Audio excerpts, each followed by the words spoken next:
God-given prophecy is history in advance. Church history is his story of Jesus building his church in the world from his place seated at the right hand of the Father in providence. The History of Protestantism by James A. Wiley is perhaps one of the most complete chronicles of that history. Thank you for joining me. We will continue right where we left off last time. The Valley of Pergolese, where we now see these assassins, sweeps along from almost the summit of the Alps to the south, watered by the rivers Clusone and Dora, and opens on the great plain of Piedmont, having Pinerolo on the one side and Susa on the other. It was then, and long after, under the dominion of France, prior to the revocation of the Edict of Nantes, says Mouston. The Vaudois of these valleys, that is Pergolese and the lateral vales branching out from it, possessed 11 parishes, 18 churches, and 64 centers of religious assembling, where worship was celebrated morning and evening, in as many hamlets. It was in Los, in Pergolese, that was held the famous Synod, where 200 years before the Protestant Reformation, 140 Protestant pastors assembled, each accompanied by 2 or 3 lay deputies, and it was from the Vale de Pergolese that the gospel of God made its way into France prior to the 15th century. This was the Valley of Pergolese, which had been the scene of the terrible tragedy of Christmas 1400. Again, terror, mourning, and death were carried into it. The peaceful inhabitants, who were expecting no such invasion, were busy reaping their harvest when this horde of assassins burst upon them. In the first panic they abandoned their dwellings and fled. Many were overtaken and slain. Hamlets and whole villages were given to the flames, nor could the caves in which the multitudes sought refuge afford any protection. The horrible barbarity of the Val Louis was repeated in the Valley of Pergolese.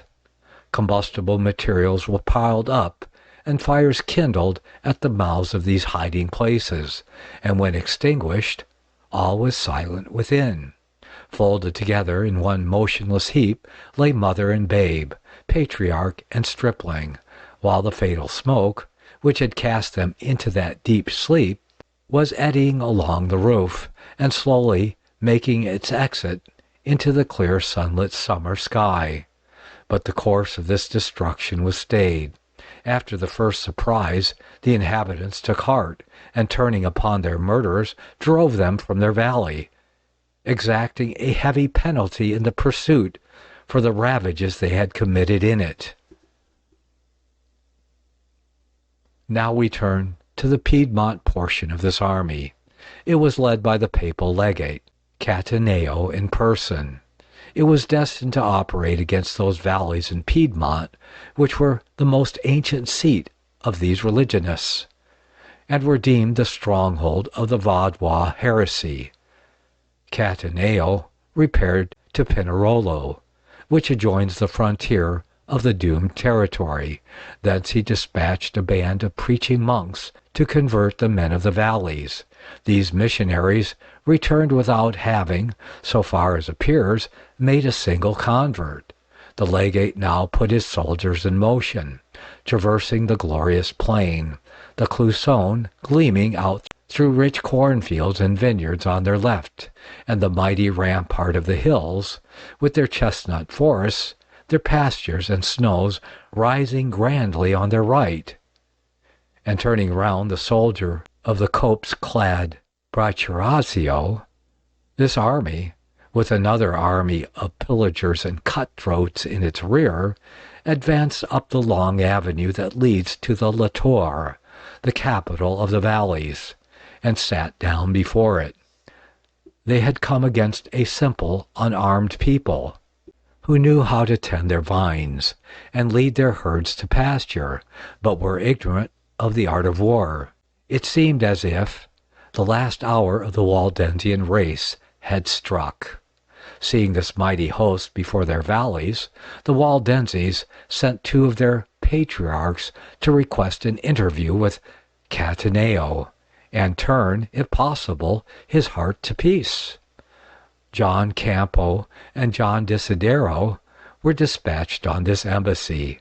"Do not condemn us without hearing us," said they, "for we are Christians and faithful subjects, and our barbs are prepared to prove, in public or in private, that our doctrines are conformable to the Word of God. Our hope in God is greater than a desire to please men. Beware how you draw down upon yourselves His anger by persecuting us. For remember that, if God so wills it, all the forces you have assembled against us will nothing avail." These were weighty words, and they were meekly spoken. But as to changing Cataneo's purpose, or softening the hearts of the ruffian host which he led, they might as well have been addressed to the rocks, which rose around the speakers. Nevertheless, they fell not to the ground. Cataneo, believing that the Vaudois herdsman would not stand an hour before his men-at-arms, and desirous of striking a finishing blow, divided his army into a number of attacking parties, which were to begin the battle on various points at the same time. The folly of extending his line so as to embrace the whole territory led to Cataneo's destruction, but his strategy was rewarded with a few small successes at first. One troop was stationed at the entrance of the Val Lucerna. We shall follow its march till it disappears on the mountains it hopes to conquer, and then we shall return and narrate the more decisive operations of the campaign under Cataneo in the Val Agrogna. The first step of the invaders was to occupy the town of La Tour, situated in the angle formed by the junction of the Val Lucerna and the Val Agrogna. The silver Pellis at its feet, and the shadow of the Castelluso covering it, the soldiers were probably spared the necessity or denied the pleasure of slaughter, the inhabitants having fled to the mountains. The valley beyond La Tour is too open to admit of being defended, and the troop advanced along it unopposed. Other than this theater of war, nothing in ordinary times is more peaceful, nothing more grand. A carpet of rich metals clothes it from side to side. Fruitful trees fleck it with their shadows. The Pellis waters it, and on either hand is a wall of mountains, whose sides display successive zones of festooned vines, golden grain, dark chestnut forests, and rich pasturages. Over these are hung stupendous battlements of rock, and above all, towering high in the air, are the everlasting peaks in their robes of ice and snow. But the sublimities of nature were nothing to men whose thoughts were only of blood. Pursuing their march up the valley, the soldiers next came to Valero.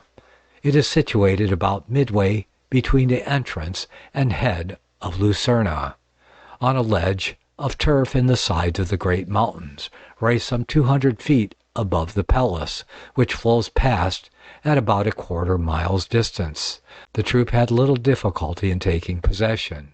Most of the inhabitants, warned of the approach of danger, had fled to the Alps.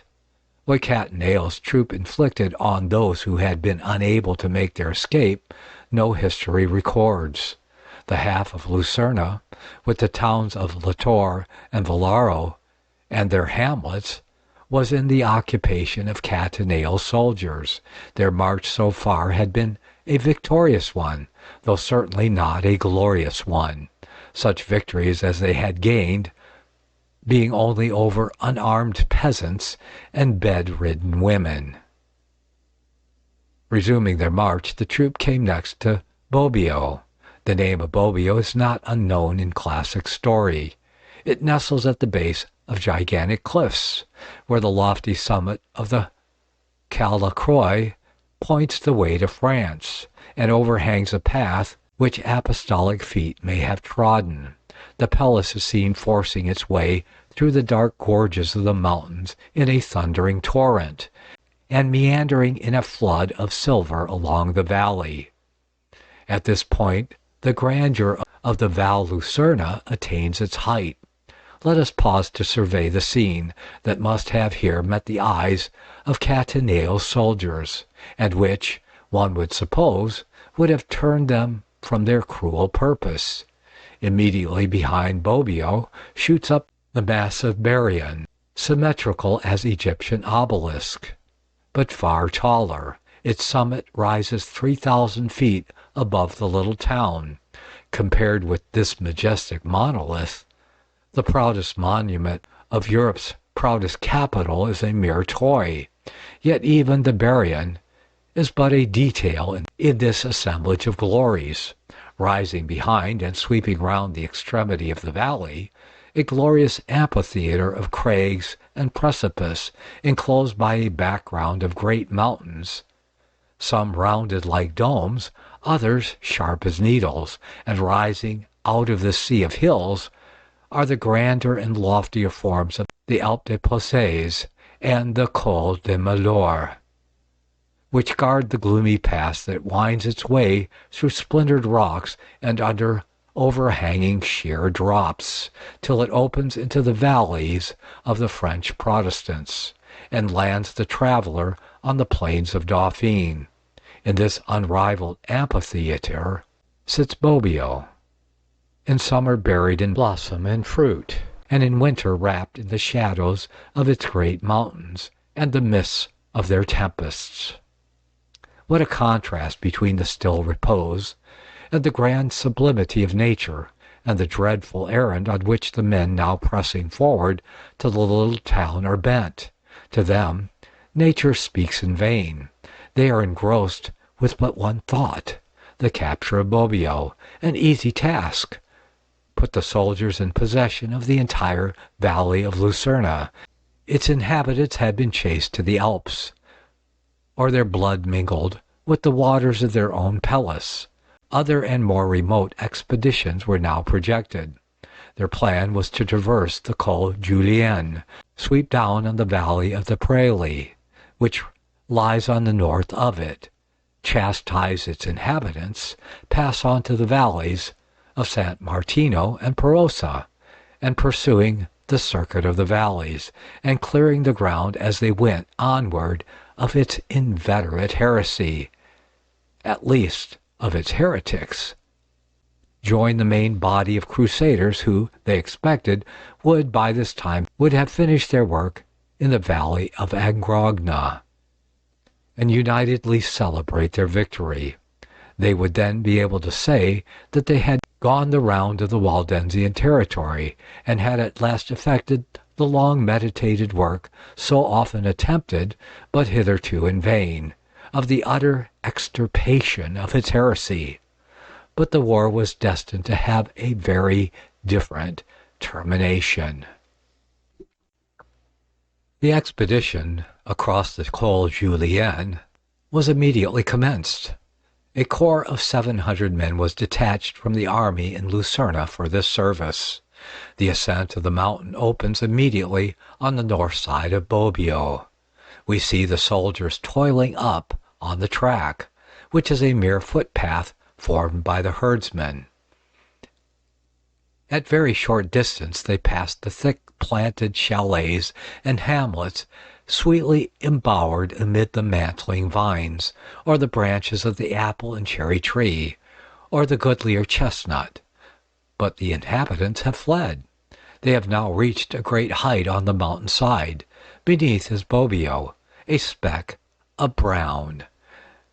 There is the valley of Lucerna, a ribbon of green, with a thread of silver woven into it, and lying along amid the masses of the mighty rocks. There across Lucerna are the great mountains that enclose the valley of Rora, standing up in the silent sky. On the right are the spiky crags that bristle along the pass of Mirabeau, which leads to France, and yonder in the east is a glimpse of the far-extending plains of Piedmont.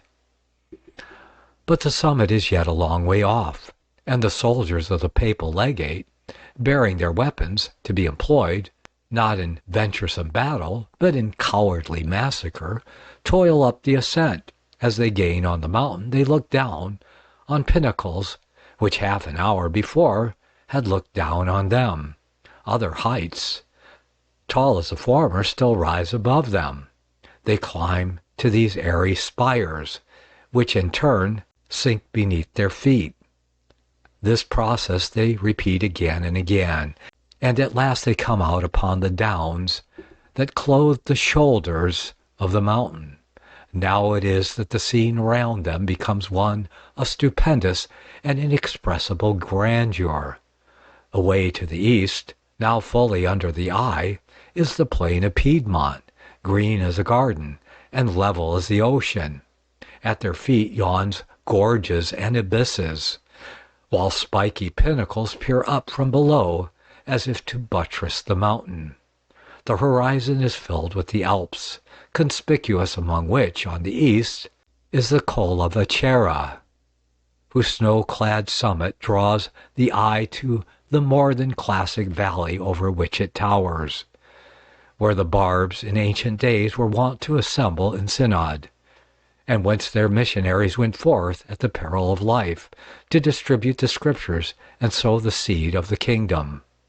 It was not unmarked, doubtless, by this corps, forming, as they meant it should do, the terminating point of their expedition in the Val d'Angrogna.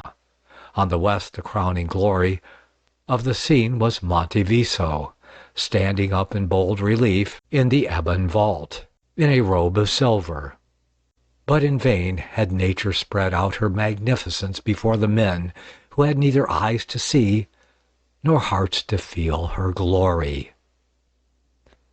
Climbing on their hands and knees the steep grassy slope in which the pass terminates, they looked down from the summit on the valley of the Prairie, at that moment a scene of peace. Its snow-clad hills, conspicuous among which is the Col des Abris, kept guard around it. Down their sides rolled foaming torrents, which, uniting in the valley, flowed along in a full and rapid river. Over the bosom of the plain were scattered numerous hamlets. The peasants were at work in the meadows and cornfields, their children were at play, their herds were browsing in the pastures. Suddenly on the mountains above had gathered this flock of vultures, that with greedy eyes were looking down upon their prey. A few hours, and these dwellings would be in flames, their inmates slaughtered, and their herds and goods carried off as booty. Impatient to begin their work, these 700 assassins rushed down on the plain. The troop had reckoned that, no tidings of their approach having reached this secluded valley, they would fall upon its unarmed peasants as falls the avalanche and crush them. But it was not to be so. Instead of fleeing panic-struck, as the invaders expected, the men of Prairie hastily assembled and stood to their defense. Battle was joined at the hamlet of Pommiers. The weapons of the Vaudois were rude, but their trust in God and their indignation at the cowardly and bloody assault gave them strength and courage. The Piedmont soldiers, wearied with the rugged, slippery tracks they had traversed, fell beneath the blow of their opponents. Every man of them was cut down, with the exception of one ensign. Of all the 700, he alone survived. During the carnage, he made his escape, and ascended the banks of a mountain torrent. He crept into a cavity which the summer heats had formed in a mass of snow. There he remained hid for some days. At last cold and hunger drove him forth to cast himself upon the mercy of the men of Prairie. They were generous enough to pardon this solitary survivor of the host that had come to massacre them. They sent him back across the Col Julien to tell those from whom he had come that the Vaudois had courage to fight for their hearths and altars, and that of the army of 700 which they had sent to slay them, he only had escaped to carry tidings of the fate which had befallen his companions. Chapter 3. Failure of Cataneo's expedition. the valley of Angrogna. An alternative, the Waldenses prepare for battle. Cataneo's repulse. His rage. He renews the attempt. Enters Angrogna with his army. Advances to the barrier. Enters the chasm. The Waldenses on the point of being cut to pieces. The mountain mist. Deliverance. Utter rout of the papal army. Pool of Sacche. Sufferings of the Waldenses. Extinction of the invading host. Deputation to their prince. Vaudois children. Peace. The camp of Cataneo was pitched almost at the gates of La Torre, beneath the shadow of the Castelluzzo. The papal legate is about to try to force his way into the Val de Angrogna. This valley opens hard by the spot where the legate has established his camp, and runs on for a dozen miles into the Alps, a magnificent succession of narrow gorges and open dells, walled throughout by majestic mountains, and terminating in a noble circular basin, the Pra del Tor, which is set round with snowy peaks, and forms the most venerated spot in all the Waldensian territory, inasmuch as it was the seat of their college, and the meeting place of their barbs. In the Pra del Tor, or Meadow of the Tower, Cataneo expected to surprise the mass of the Waldensian people, now gathered into it as being the strongest refuge which their hills afforded. There, too, he expected to be joined by the corps which he had sent round by Lucerna to make the circuit of the valleys, and after devastating Praeli and San Martino, to climb the mountain barrier and join their companions in the Pra. Little imagining that the soldiers he had dispatched on that errand of massacre were now enriching with their corpses the valleys they had been sent to subdue. In that same spot, where the barbs had so often met in Synod, and enacted rules for the government of their church and the spread of their faith, the papal legate would reunite his victorious host, and finish the campaign by proclaiming that now the Waldensian heresy, root and branch, was extinct. The Waldenses, their humble supplication for peace having been contemptuously rejected, as we have already said, had three courses in their choice: to go to Mass, to be butchered as sheep, or to fight for their lives. They chose the last, and made ready for battle. But first they must remove to a place of safety all who were unable to bear arms. Packing up their kneading troughs, their ovens, and other culinary utensils, laying their aged on their shoulders and their sick in couches, and leading their children by the hand, they began to climb the hills in the direction of the Pra del Tor, at the head of the Val di Angrogna. Transporting their household stuff, they could be seen traversing the rugged paths, and making the mountains resound with psalms, which they sweetly sung as they journeyed up the ascent. Those who remained busied themselves in manufacturing pikes and other weapons of defense and attack, in repairing the barricades, in arranging themselves into fighting parties, and assigning to the various corps the posts they were to defend. Cataneo now put his soldiers in motion. Advancing near the town of La Torre, they made a sharp turn to the right, and entered the Val di Angrogna. Its opening offers no obstruction, being soft and even as any meadow in all England. By and by it begins to swell into the heights of Rocamadour, where the Vaudois had resolved to make a stand. Their fighting men were posted along its ridge. Their armor was of the simplest. The bow was almost their only weapon of attack. They wore bucklers of skin, covered with the bark of the chestnut tree, the better to resist thrust of pike or cut of sword. In the hollow behind, protected by the rising ground on which their fathers, husbands, and brothers were posted, were a number of women and children, gathered there for shelter. The Piedmont host pressed up the acclivity, discharging a shower of arrows as they advanced, and the Waldensian line on which these missiles fell seemed to waver, and to be on the point of giving way. Those behind, espying the danger, fell on their knees, and extending their hands in supplication to the God of battles, cried aloud, "O God of our fathers, help us! O God, deliver us!" That cry was heard by the attacking host, and especially by one of its captains, Lenore of Mondovi, or the Black Mondovi, a proud, bigoted, bloodthirsty man. He instantly shouted out that his soldiers would give the answer, accompanying his threat with horrible blasphemies. The Black Mondovi raised his visor as he spoke. At the instant, an arrow from the bow of Pierre Revel of Angrogna entered between his eyes, transfixed his skull, and he fell on the earth a corpse. The fall of this daring leader disheartened the papal army. The soldiers began to fall back.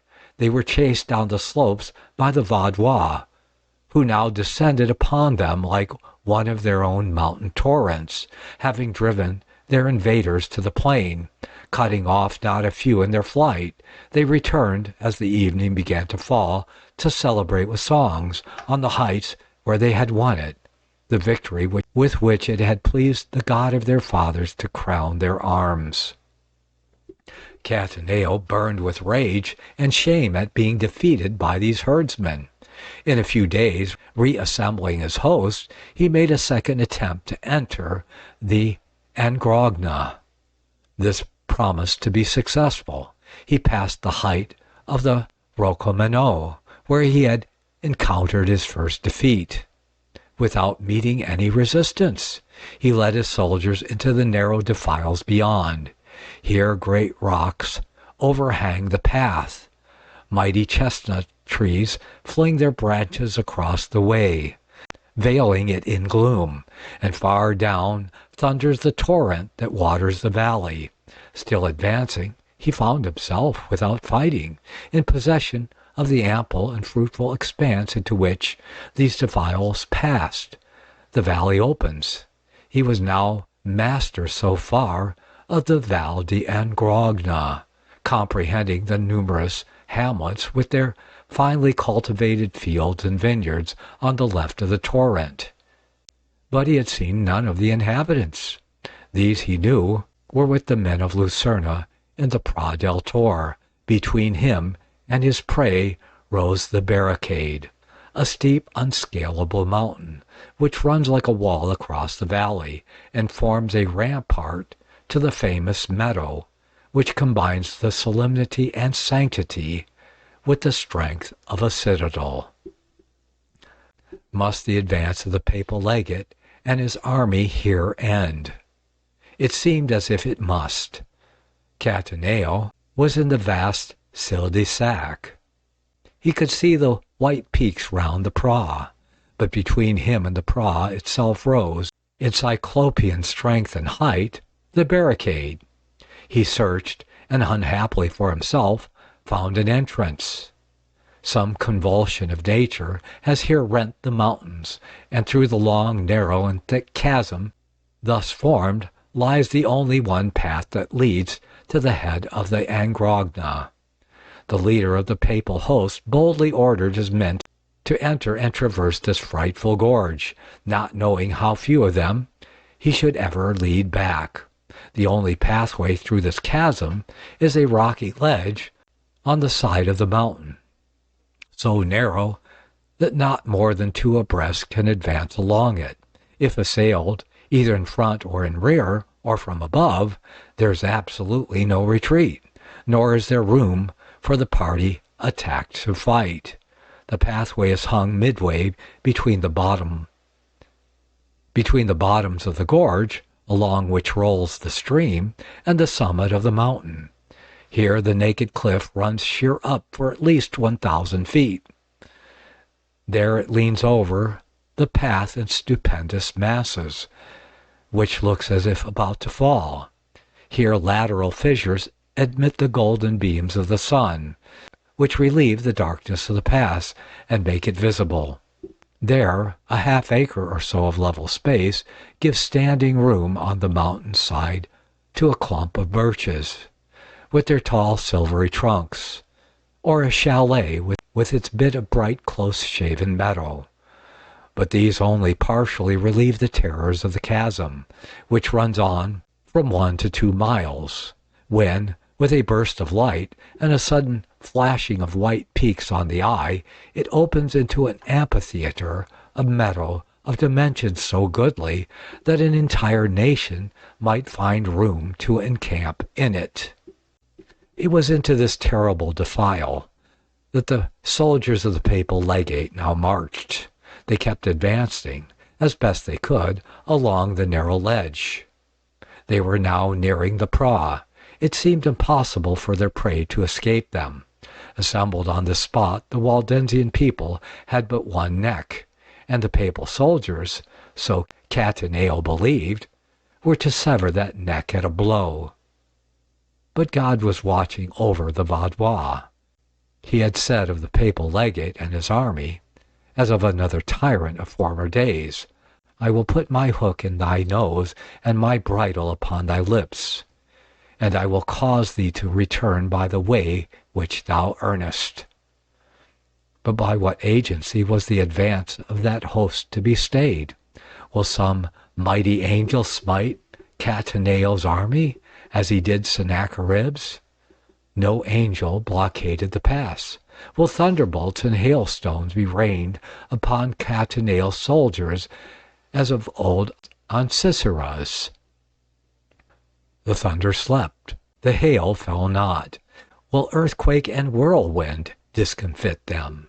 No earthquake rocked the ground, no whirlwinds rent the mountains. The instrumentality now put in motion to shield the Vaudois from destruction was one of the lightest and frailest in all nature, yet no bars of adamant could have more effectually shut the pass, and brought the march of the host to an instant halt. A white cloud, no bigger than a man's hand, unobserved by the Piedmont, but keenly watched by the Vaudois, was seen to gather on the mountain's summit, about the time the army would be entering the defile. That cloud grew rapidly bigger and blacker. It began to descend. It came rolling down the mountainside, wave on wave, like an ocean tumbling out of heaven, a sea of murky vapor. It fell right into the chasm where the papal army was, sealing it up, and filling it from top to bottom with a thick black fog. In a moment, the hosts were in night. They were bewildered, stupefied, and could see neither before nor behind, could neither advance nor retreat. They halted in a state bordering on terror. The Waldenses interpreted this as an interposition of Providence on their behalf. It had given them the power of repelling the invader. Climbing the slopes of the Pra, and issuing from all their hiding places in its environs, they spread themselves over the mountains, the paths of which were familiar to them, and while the host stood riveted beneath them, caught in the double toils of the defile and the mist, they tore up the great stones and rocks, and sent them thundering down into the ravine. The papal soldiers were crushed where they stood. Nor was this all. Some of the Waldenses boldly entered the chasm, sword in hand, and attacked them in front. Consternation seized the Piedmont host. Panic impelled them to flee. But their effort to escape was more fatal than the sword of the Vaudois, or the rocks that, swift as an arrow, came bounding down the mountain. They jostled one another. They threw each other down in the struggle. Some were trodden to death. Others toppled over the precipice and expelled on the rocks below, or drowned in the torrent, and so perished miserably. The fate of one of these invaders has been preserved in story. He was a certain captain Sake, a man, it is said, of gigantic stature, from Polongara. In Piedmont, he began, like his Philistine prototype, to vent curses on the Waldensian dogs. The words were yet in his mouth when his foot slipped, rolling over the precipice and tumbling into the torrent of the Angrogna. He was carried away by the stream, and his body finally deposited in a deep eddy or whirlpool, called in the patios of the country a tompi, from the noise made by its waters. It bears to this day the name of Tompi de Sake, or Gulf of Sake. This war hung above the valleys like a cloud of tempest for a whole year. It inflicted much suffering and loss upon the Waldenses. Their homes were burned, their fields devastated, their goods carried off, and their persons slain. But the invaders suffered greatly more than they inflicted. Of the 18,000 regular troops, to which we may add about an equal number of desperadoes, which the campaign opened, few ever returned to their homes. They left their bones on the mountains they had come to subdue. They were cut off mostly in detail. They were led weary chases from valley to mountain, and from mountain to valley. The rocks rolled upon them gave them at once death and burial. They were met in narrow defiles and cut to pieces. Flying parties of Waldenses would suddenly issue from the mist, or from some cave known only to themselves, attack and discomfit the foe, and then as suddenly retreat into the friendly vapor or the sheltering rock. Thus it came to pass that, in the words of Mostan, the army of the invaders vanished from the Vaudois mountains as rain in the sands of the desert. God, says Ledger, turned the heart of their prince toward this poor people. He sent a prelate to their valleys to assure them of his good will, and to intimate his wish to receive their deputies. They sent 12 of their more venerable men to Turin, who, being admitted into the Duke's presence, gave him such an account of their faith, that he candidly confessed that he had been misled in what he had done against them, and would not again suffer such wrongs to be inflicted upon them. He several times said that he had not so virtuous, so faithful, and so obedient subjects as the Vaudois. He caused the deputies a little surprise by expressing a wish to see some of the Vaudois children. 12 infants, with their mothers, were straightway sent for from the valley of Angrogna, and presented before the prince. He examined them narrowly. He found them well formed, and testified his admiration of their healthy faces, clear eyes, and lively prattle. He had been told, he said, that Vaudois children were monsters, with only one eye placed in the middle of the forehead, 4 rows of black teeth, and other similar deformities. He expressed himself as not a little angry at having been made to believe such fables. The prince, Charles II, a youth of only 20 years, but humane and wise, confirmed the privileges and immunities of the Vaudois, and dismissed them with his promise that they should be unmolested in the future. The churches of the valleys now enjoyed a short respite from persecution. Chapter 4. Synod in the Waldensian Valleys. The old vine seems dying. New life. The Reformation. Tidings reach the Waldenses. They send deputies into Germany and Switzerland to inquire. Joy of Ecolampadius. His admonitionary letter. Waldensian deputies at Strasbourg. The 2 churches a wonder to each other. Martyrdom of one of the deputies. Resolution to call a synod in the valleys. Its Catholic character. Spot where it met. Confession of faith framed. The spirit of the Vaudois revives. They rebuild their churches, etc. journey of Farel and Saunier to the Synod. The Duke of Savoy was sincere in his promise that the Vaudois should not be disturbed, but fully to make good was not altogether in his power. He could take care that such armies of crusaders as that which mustered under the standard of Cataneo should not invade their valleys, but he could not guard them from the secret machinations of the priesthood. In the absence of the armed crusader, the missionary and the inquisitor assailed them. Some were seduced, others were kidnapped and carried off to the Holy Office. To these annoyances was added the yet greater evil of a decaying piety. A desire for repose made many conform outwardly to the Romish Church. In order to be shielded from all interruption in their journeys on business, they obtained from the priests, who were settled in the valleys, certificates or testimonials of their being papists. To obtain this credential, it was necessary to attend the Romish chapel, to confess, to go to Mass, and to have their children baptized by the priests. For this shameful and criminal dissimulation, they fancied that they made amends by muttering to themselves, when they entered the Romish temples, "Cave of robbers, may God confound thee."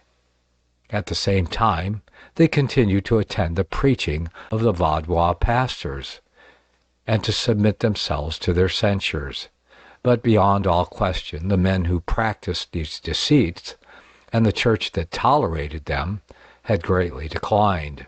That old vine seemed to be dying. A little while and it would disappear from off these mountains which it had so long covered with the shadow of its boughs.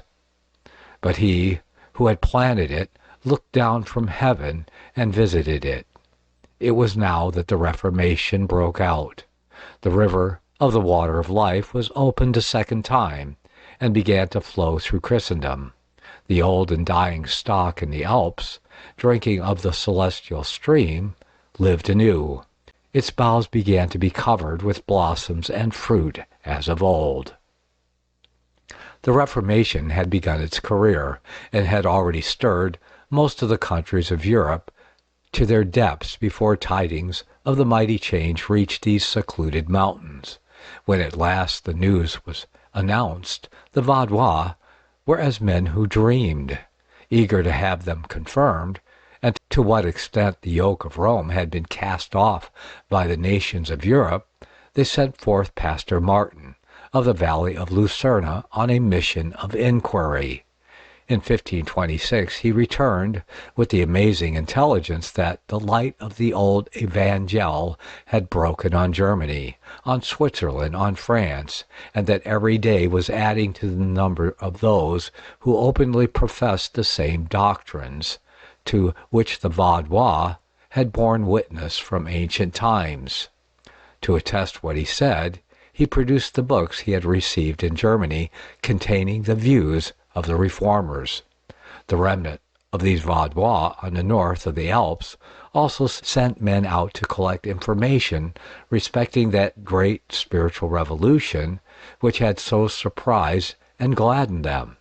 In 1530, the churches of Provence and Dauphine commissioned George Morel and Mirandol and Pierre Masson of Burgundy to visit the reformers of Switzerland and Germany, and bring them word touching their doctrine and manner of life. The deputies met in conference with the members of the Protestant churches of Neuchâtel, Moray, and Bern. They had also interviews with Berthold Haller and William Farel. Going on to Basel, they presented to Johannes Ecolampadius in October 1530 a document in Latin, containing a complete account of their ecclesiastical discipline, worship, doctrine, and manners. They begged in return that Ecolampadius would say whether he approved of the order and doctrine of their church, and if he held it to be defective, to specify in what points and to what extent. The elder church submitted itself to the younger. The visit of these two pastors in this ancient church gave unspeakable joy to the reformer of Basel. He heard in them the voice of the church primitive and apostolic speaking to the Christians of the 16th century and bidding them welcome within the gates of the city of God. What a miracle was before him! For ages had this church been in the fires, yet she had not been consumed. Was not this encouragement to those who were just entering into persecution not less terrible? We render thanks, said Johannes in his letter, October 13, 1530, to the churches of Provence, to our most gracious Father, that he has called you into such marvelous light during ages in which such thick darkness has covered almost the whole world under the empire of Antichrist. We love you as brethren. But his affection for them did not bind him to their declensions, nor make him withhold those admonitions which he saw to be needed. As we approve of many things among you, he wrote, so there are several things which we wish to see amended. We are informed that the fear of persecution has caused you to dissemble and to conceal your faith. There is no concord between Christ and Belial. You commune with unbelievers. You take part in their abominable masses, in which the death and passion of Christ are blasphemed. I know your weakness, but it becomes those who have been redeemed by the blood of Christ to be more courageous. It is better for us to die than to be overcome by temptation. It was thus that Johannes, speaking in the name of the Church of the Reformation, repaid the Church of the Alps for the services she had rendered to the world in former ages, by sharp, faithful, brotherly rebuke. He sought to restore her to the purity and glory which she had lost. Having finished with Ecolampadius, the deputies went on to Strasbourg. There they had interviews with Bucer and Capito. A similar statement of their faith to the reformers of that city drew forth similar congratulations and counsels. In the clear light of her morning, the Reformation Church saw many things which had grown dim in the evening of the Vaudois Church, and the reformers willingly permitted their elder sister the benefit of their own wider views. If the men of the 16th century recognized the voice of primitive Christianity speaking in the Vaudois, the latter heard the voice of the Bible, or rather God himself, speaking in the reformers, and submitted themselves with modesty and meekness to their reproofs. The last had become first. A manifold interest belongs to the meeting of these two churches. Each is a miracle to the other. The preservation of the Vaudois Church for so many ages, amid the fires of persecution, made her a wonder to the Church of the 16th century. The bringing up of the latter from the dead made her a yet greater wonder to the Church of the 1st century. These two churches compare their respective beliefs. They find that their creeds are not twain, but one. They compare the sources of their knowledge. They find that they have both of them drawn their doctrine from the Word of God. They are not two churches. They are one. They are the elder and the younger members of the same glorious family, the children of the same Father. What a magnificent monument of the true antiquity and genuine Catholicity of Protestantism. Only one of the two Provence deputies returned from their visit to the reformers of Switzerland. On their way back, at Dijon, suspicion, from some cause or other, fell on Pierre Masson. He was thrown into prison, and ultimately condemned and burned. His fellow deputy was allowed to go on his way. George Morel, bearing the answers of the reformers, and especially the letters of Ecolampadius, happily arrived in safety in Provence. The documents he brought with him were much canvassed. Their contents caused these two ancient churches mingled joy and sorrow, the former, however, greatly predominating. The news touching The numerous body of Christians now appearing in many lands, so full of knowledge and faith and courage, was literally astounding. The confessors of the Alps thought that they were alone in the world. Every successive century saw their numbers thinning, and their spirit growing less resolute. Their ancient enemy, on the other hand, was steadfastly widening her dominion and strengthening her sway. A little longer, they imagined, and all public, faithful profession of the gospel would cease. It was at that moment that they were told that a new army of champions had arisen to maintain the old battle. This announcement explained and justified the past to them, for now they beheld the fruits of their fathers' blood. They who had fought the battle were not to have the honor of the victory. That was reserved for combatants who had come newly into the field. They had forfeited this reward, they painfully felt, by their defections, hence the regret that mingled with their joy. They proceeded to discuss the answers that should be made to the churches of the Protestant faith, considering especially whether they should adopt the reforms urged upon them in the communications which their deputies had brought back from the Swiss and German reformers. The great majority of the Vaudois Barbs were of the opinion that they ought to. A small minority, however, were opposed to this because they thought that it did not become the new disciples to dictate to the old, or because they themselves were secretly inclined to the Roman superstitions. They went back again to the reformers for advice, and after repeated interchanges of views, it was finally resolved to convene a synod in the valleys, at which all the questions between the two churches might be debated, and the relations which they were to sustain toward each other in time to come determined. If the Church of the Alps was to continue apart, as before the Reformation, she felt that she must justify her position by proving the existence of great and substantial differences in doctrine between herself and the newly risen Church. But if no such differences existed, she would not and dared not remain separate and alone. She must unite with the Church of the Reformation. It was resolved that the coming synod should be a truly ecumenical one, a general assembly of all the children of the Protestant faith. A hearty invitation was sent forth, and it was cordially and generally responded to. All the Waldensian churches in the bosom of the Alps were represented in this synod. The Albigensian communities on the north of the chain and the Vaudois churches in Calabria sent deputies to it. The churches of French Switzerland chose William Farel and Anthony Saunier to attend it. From even more distant lands, as Bohemia, came men to deliberate and vote in this famous convention. I wish to express a special thanks to all the supporters of First Amendment Radio and our mission on true prophecy reformation. If you would like to support the work here with a special one-time gift, it would be greatly appreciated.